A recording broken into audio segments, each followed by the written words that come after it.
మనం ఒక పక్క సరిహద్దులో శత్రువులతో పోరాడుతున్నాం. ఎట్టకేలకి వారికి తగిన బుద్ధి చెప్పేశాం. ఇక మనకు తిరిగే లేదు. మనమంతా ఆల్ సేఫ్. ఇది ఇప్పటి వరకు మనం అనుకుంటున్న విధం. కానీ సీన్ కట్ చేస్తే మన ముందే ఉంటూ, మన గాలి పీలుస్తూ, మన నీళ్లు తాగుతూ పరాయి దేశానికి ఊడిగం చేస్తున్న వారి పరిస్థితి ఏంటి? ఇలాంటి వాళ్లను మనం ఎలా పసిగట్టాలి? వీళ్లకు చెప్పెట్టాలంటే ఏం చెయ్యాలి? ఈ బ్లాక్ షిప్లను కనిపెట్టే దారేది?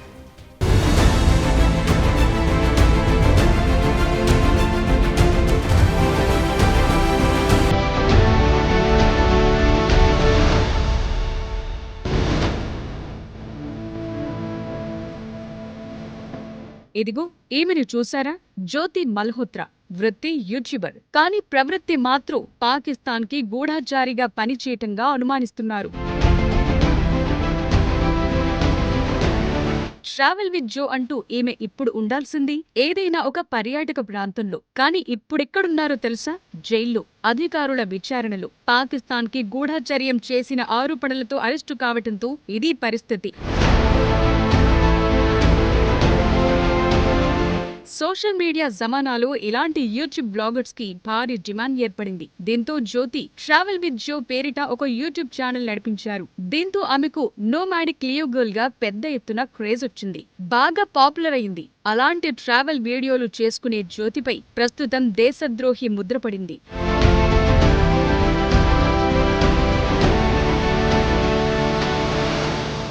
జ్యోతి, ఆమె life style, luxury, international links వీటన్నిటిని చూసి గతంలో ఎంతో మెచ్చుకున్న జనం ప్రస్తుతం చేదరించుకుంటున్నారు. జ్యోతిలోని చీకటి కోణం గురించి తెలిసి విస్తుపోతున్నారు. ఆమె ఇలా ఎందుకు మారారు? కారణాలు ఏమై ఉంటాయి? ఇందులో ఆమె తప్పిదం ఎంతవరకు? సోషల్ మీడియా ప్రభావం, ప్రలోభాలు వంటి అంశాల్లో ఏది ఎక్కువగా ఆమెను ఈ ఉచ్చులో చిక్కేలా చేస్తుంటాయి అన్నది చర్చనీయాంశంగా మారింది. హర్యానాకు చెందిన 33 ఏళ్ల జ్యోతి మల్హోత్రాకి ట్రావెల్ విత్ జో పేరిట నిర్వహిస్తున్న యూట్యూబ్ కి 3.85 లక్షల మంది సబ్స్క్రైబర్స్ ఉన్నారు. ఆమె అనేక దేశాల్లో ట్రావెల్ చేశారు. ఆమె పర్యటించిన దేశాల్లో చైనా, మలేషియా, యూరప్ దేశాలతో పాటు పాకిస్తాన్ కూడా ఉంది.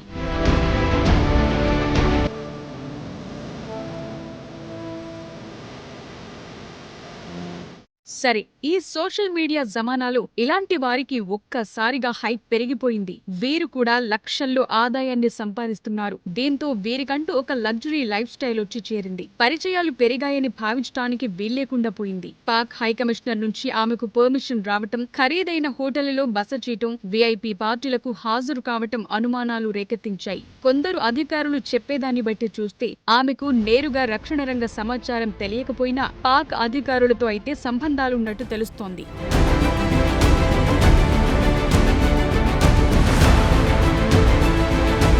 న్యూఢిల్లీలోని పాక్ హైకమిషనర్ డానిష్ తో జ్యోతికి పరిచయం ఏర్పడింది. అతడి సలహా సూచనలతో అహ్వాన్ అనే వ్యక్తిని కలిసింది జ్యోతి. అక్కడ హై ప్రొఫైల్ పార్టీలో పార్టిసిపేట్ చేయటం, నిఘా అధికారులను కలవటం జరిగాయి. షకీర్ అనే ఒక స్పై అఫీషియల్ తో పరిచయం పెరిగింది. అతడి పేరు జాట్ రాంధవా పేరిట తన ఫోన్లో సేవ్ చేసుకుంది జ్యోతి. అంతేకాదు తన వాట్సాప్, ఇన్స్టా, స్నాప్చాట్ ద్వారా కూడా టచ్ లోనే ఉంది. వీటన్నిటి ద్వారా పోలీసులు ఆమెను విచారిస్తున్నారు. బేసిక్ గా తాను ట్రావెలర్ కాబట్టి రకరకాల ప్రాంతాలకు వెళ్లాల్సి వస్తుంది. అలాగని చౌక ధరలతో కూడిన ప్రయాణాలు, హోటళ్లు, రెస్టారెంట్లలో దిగటం ఆమెకు అలవాటు లేదు. దీంతో అంతా హైఫై, కాస్ట్లీగానే మెయింటైన్ చేసేవారు. అయితే యూట్యూబ్ ద్వారా వచ్చేది తక్కువ, తాను పెట్టే ఖర్చు ఎక్కువ. ఈ కోణంలోనూ అధికారులు కూపిలాగుతున్నారు. పాకిస్తాన్ ట్రిప్ తర్వాత జ్యోతి చైనా వెళ్లారు. అక్కడ ఖరీదైన షాపింగ్ చేశారు. లగ్జరీ కార్లలో తిరుగుతూ ఆ వీడియోలను పోస్ట్ చేశారు. దీంతో ఆమె మన నిఘా అధికారుల దృష్టిలో పడ్డారు. ప్రస్తుతం జ్యోతిని హర్యానా పోలీసులు 5 రోజుల కస్టడీలో ఉంచారు. ఆమె ఫోన్లు, ల్యాప్టాప్ వంటి గ్యాడ్జెట్స్ స్వాధీనం చేసుకున్నారు. ఫోరెన్సిక్ పరీక్షలకు పంపారు. ఆర్థిక లావాదేవీల ఆధారంగా ఆమె వెనకున్నదెవరు, ఏ ఖాతాల నుంచి ఆమెకు డబ్బొస్తోంది అన్న కోణంలో దర్యాప్తు చేస్తున్నారు.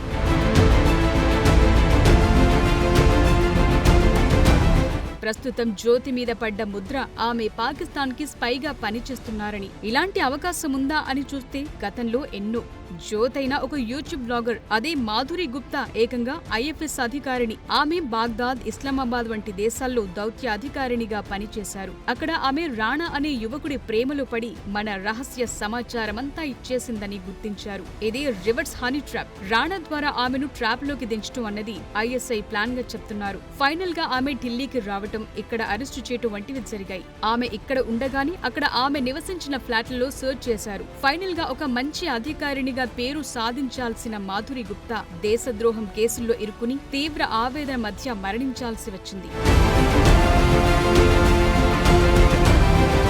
రాయబార కార్యాలయాలకు ఇతర దేశాల నుంచి వచ్చే మహిళా అధికారులను ఆకట్టుకోవడానికి కొన్ని దేశాలు కొన్ని ప్రత్యేక బృందాలను ఏర్పాటు చేసుకుంటాయి. ఆ టీంలలో పురుష అధికారులుంటే వారి కోసం ఎలాంటి ఏర్పాట్లు ఉండవు. అతడు స్త్రీలోలుడని తెలియగానే ఎవరో ఒక స్త్రీని ఎరవేస్తారు. ఇక మాధురి గుప్తా స్టోరీ విషయానికొస్తే ఆఫ్ఘనిస్తాన్లో మన దేశ దళాలు ఒక సీక్రెట్ మిషన్ లో ఉన్నాయి. ఈ విషయాన్ని మాధురి ISIకి చేరవేసింది. దీంతో మన భద్రతా దళాల్లోని 17 మంది బాంబు దాడికి గురై చనిపోయారు. మాధురి గుప్తా దేశ భద్రతకు సంబంధించిన ప్రతి సమాచారం ISIకి చేరవేసేదని గుర్తించారు. ఈమెపై ఎరగా వాడిన వ్యక్తిని పక్కన పెట్టి డైరెక్ట్ గా ISI టచ్ లోకి వచ్చేసింది. కావాలని పాకిస్తానీ ఉద్యోగులతో పరిచయాలు పెంచుకునేది. వారి చిన్న చిన్న ఫంక్షన్లకు కూడా అటెండ్ అయ్యేది. అక్కడ ISI వారిని కలుసుకునేది. ఇక్కడే మన IB రాకీ అనుమానం వచ్చింది. ఇంత పెద్ద అధికారి చిన్న డ్రైవర్ ఇంటి ఫంక్షన్ కు వెళ్లటమేంటి అన్న కోణంలో నిఘా పెట్టి చూశారు. విషయం మొత్తం బయటకొచ్చింది. దీంతో దేశద్రోహం కేసు పెట్టారు. రాణాతో తన ప్రైవేట్ ఫోటోలు, వీడియోలతో బ్లాక్మెయిల్ చేశారని కోర్టుతో మొరపెట్టుకున్నారు మాధురి. అంతేకాదు, నాకొచ్చే జీతం డబ్బులు సరిపోయేవి కావు, ఎక్కువ డబ్బు సంపాదించాలన్న కోరిక కూడా తాను వారికి లొంగిపోవటానికి ఒక కారణంగా చెప్పుకుంది. ప్రస్తుతం ఆమె మరణించడంతో పాకిస్తాన్లో ఈమె పేరిట ఉన్న అకౌంట్లో ISI డబ్బులు అలాగే మూలుగుతోందని అంటారు.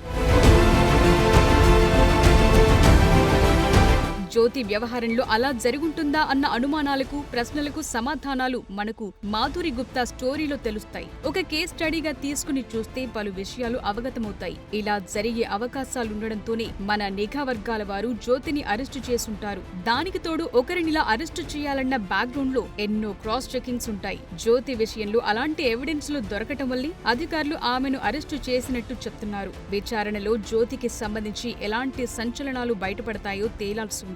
దానికి తోడు దేశవ్యాప్తంగా పెహల్గాం దాడుల కారణంగా తీవ్ర ఉద్రిక్త వాతావరణం ఉంది. ఈ సమయంలో చిక్కిన జ్యోతిపై పెద్ద ఎత్తున చర్యలుండే ఛాన్సులు కనిపిస్తున్నాయి.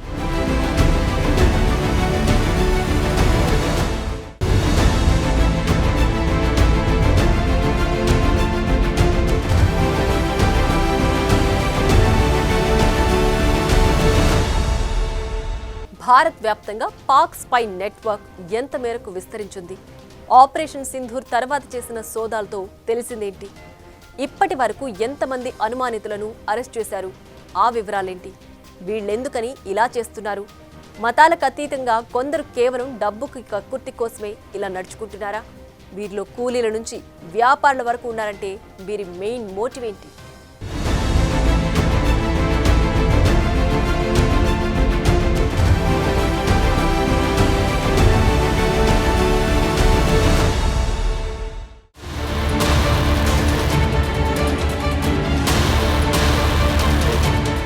బిపిన్ రావత్ చెప్పిన మాటలు అనుసరించి చెబితే దేశం బయట శత్రువులతో ఎంత ప్రమాదమో అంతకన్నా మించిన ప్రమాదం దేశం లోపల ఉన్న శత్రువులతో ఉంటుంది. ఆపరేషన్ సింధూర్ ద్వారా ఒక్కసారిగా అప్రమత్తమైన మన నిఘా వ్యవస్థ దేశవ్యాప్తంగా సోదాలు నిర్వహించింది. ఇప్పటి వరకు పాక్ అనుమానిత గూఢాచారులు 12 మందిని అరెస్టు చేశారు. పంజాబ్, హర్యానా, యూపీ, కాశ్మీర్లో ఈ అరెస్టులు జరిగాయి.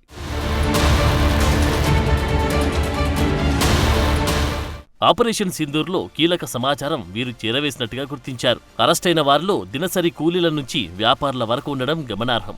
వారెవరని చూస్తే యూపీలో వ్యాపారి షహబాజ్ అరెస్టయ్యాడు. ISI హ్యాండర్లకు డబ్బు, సిమ్ కార్డులను అందించాడితను. ఇక యూట్యూబర్ జ్యోతి మల్హోత్రా సంగతి సరే. మిలిటరీ స్థావరాల గుట్టుమట్లను చేరవేసిన స్టూడెంట్ దేవేంద్ర సింగ్ దిల్లాంది మరో కథ.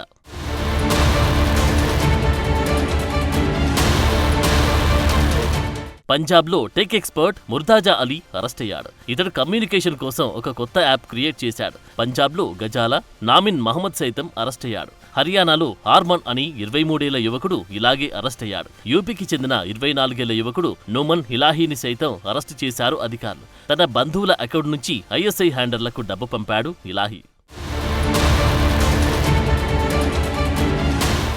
పాలక్ షేర్, నూర్ అనే ఇద్దరు దినసరి కూలీలు అరెస్టయ్యారు. అమృత్సర్ జైల్లో ఉన్న టైంలో డీల్ సెట్ అయింది. పంజాబ్కు చెందిన సుఖ్ప్రీత్ సింగ్, కర్ణబీర్ సింగ్ సైతం అరెస్టయ్యారు. ఎంత విలువైన సమాచారం చెబితే అంత ఎక్కువ డబ్బు.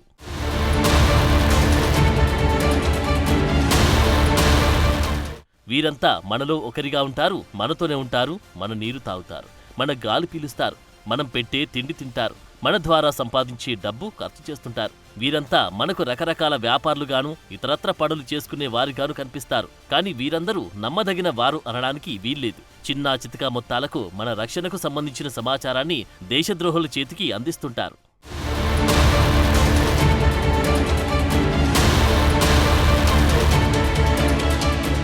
వీరిలో కొందరు సైద్ధాంతికంగా విభేదించి పాకిస్తానీ నిఘా వర్గాల టచ్లోకి వెళ్తుంటే మరికొందరు డబ్బు కక్కుర్తి కొద్దీ దారి మల్లుతుంటారు. ఉదాహరణకు జ్యోతి లాంటి వారు బాగా చదువుకొని లైఫ్ని ఒక స్థాయిలో లీడ్ చేసే ఛాన్స్ ఉన్నా దాన్ని వదులుకొని మరింత అడ్డదారులు తొక్కి మరిన్ని ఎత్తులకు చేరాలని అడ్డంగా బుక్ అయిపోతుంటారు. ఇప్పుడు జైల్లో ఏ 5 స్టార్ ఫెసిలిటీస్ ఉండవు, ఏ లగ్జరీ లాంజ్ ఉండవు, ఏ ఖరీదైన జీవన శైలి దక్కదు. నేరం రుజువైతే జీవితకాలం జైలే. ఎందుకంటే ఇది దేశద్రోహం కేసు కాబట్టి.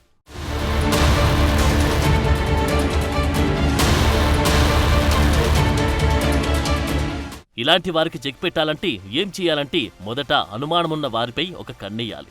వారి కదలికలపై నిఘా పెట్టాలి. వారి మీద అనుమానం రూఢి అయ్యాక వీరి సమాచారాన్ని COMETSANSAD.INC.IN అనే అడ్రస్కి మెయిల్ చేయాలి.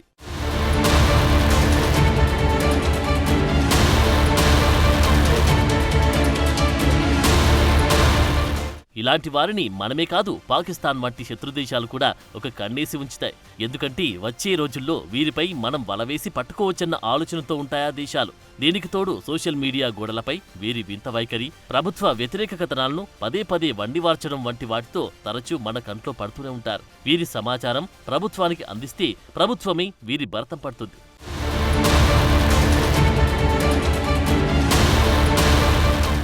ఆల్రెడీ మన అధికార వర్గాలు ఈ దిశగా ముందుకు సాగుతున్నాయి. కంటికి కనిపించని మరికొందరు శత్రువులు మన కంటి ముందే తిరుగుతున్నా మనం గుర్తుపట్టలేకున్నాం. ఇలాంటి వారి కదలికల్లో అసాధారణత కనిపిస్తే మనం చొరవ తీసుకుని దేశ భద్రత కోసం పోలీసులకు చెప్పడమో మెయిల్ చేయడమో చేస్తే ఇక వారి పని అధికారులు చూసుకుంటారు.